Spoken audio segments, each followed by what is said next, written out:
اپنی اصلاح کیجیے، تہمات سے بچیے۔ خدارا اپنی اصلاح کیجیے، حقائق کو سیکھیے۔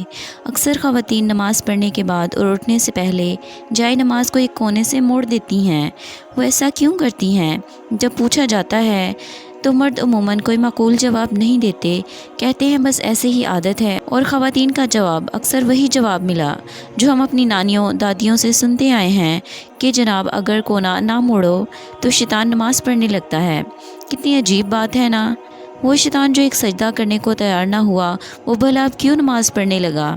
اگر اس نے اب سجدے کرنے ہوتے تو پہلے سجدے سے انکار ہی کیوں کرتا؟ اسی لیے تو وہ راندہ درگاہ کر دیا گیا۔ اور اگر چلیں فرض محال 1 منٹ کو مان بھی لیتے ہیں کہ وہ نماز پڑھتا بھی ہے تو یہ تو اچھی بات ہے، پڑھنے دیں، آپ کا کیا جاتا ہے؟ دوستو، اللہ تعالیٰ فرماتے ہیں، اے ایمان والو، بہت بدگمانیوں سے بچو، یقین مانو کہ بعض بدگمانیاں گناہ ہیں۔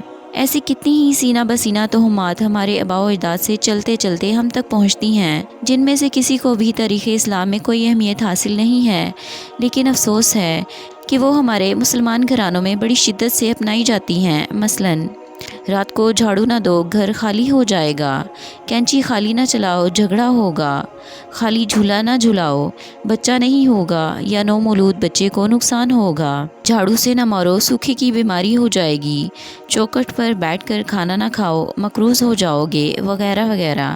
جبکہ دین اسلام قرآن و حدیث میں ایسی تہمات کا کہیں ذکر نہیں ملتا۔ اللہ کے لیے اپنے گھروں کو دین محمد صلی اللہ علیہ وآلہ وسلم کی تعلیمات سے آراستہ کیجیے، نہ کہ دقیانوسی تہمات اپنا کر اپنی زندگی کو مشکل بنائے رکھیں۔